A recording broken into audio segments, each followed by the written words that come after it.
feast in Cana. The host ran out of wine, didn't know what to do.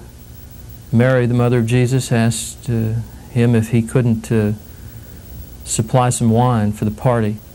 Jesus said that his time had not come yet, but in a constant communication and relationship with his Father, he then proceeded to provide the wine for this wedding, turning the water into wine, a mighty miracle.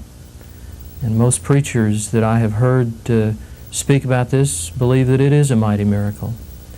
The guests who were there, one man went up to the host and he said, "Every man at the beginning sets out the good wine, and when the guests have well drunk, then he brings out that which is inferior because they can't tell the difference. They've had so much wine.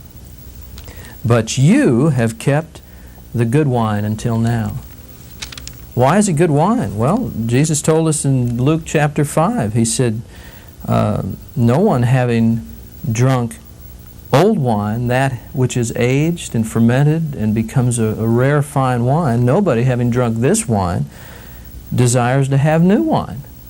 They want it to be put into the wineskins and set aside like a wine bottle in a wine cellar, to be aged, to be matured, and to be fine. And that's what the people want. So I've heard some say that, well, that wine wasn't fermented. It was grape juice that Jesus supplied. Well,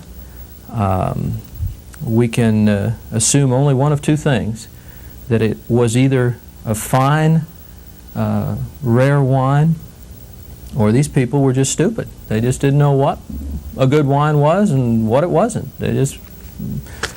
But this man, remember, said, and he knew, he was attentive to this and discerning. He said, "You brought out the good wine last, not the inferior."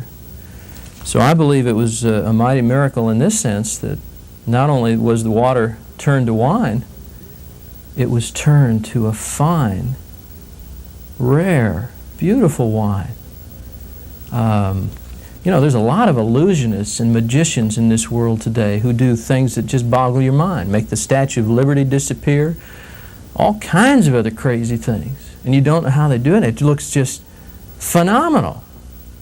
Now, if Jesus had just turned this water into another substance, a wine that or was colored, grape juice or whatever, Kool-Aid, whatever, the people, I believe, would have just given him a nice round of applause and said, "That's a pretty good trick."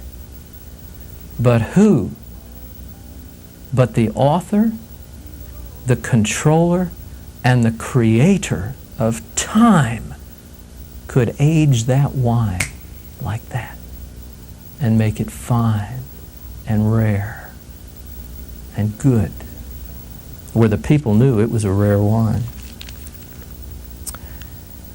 The Son of Man came eating and drinking, and they say, "Look, a gluttonous man and a wine-bibber, and a friend of tax collectors and sinners." The church has taught for an awful long time about holiness being whether you drink something or you don't drink something. In Colossians it says, "Don't let any man judge you in what you eat or drink." The church wants to be Christ-like. The leaders of the church want to be Christ-like. Jesus was accused of being a glutton, a wine-bibber, and a friend of people that he shouldn't have been around.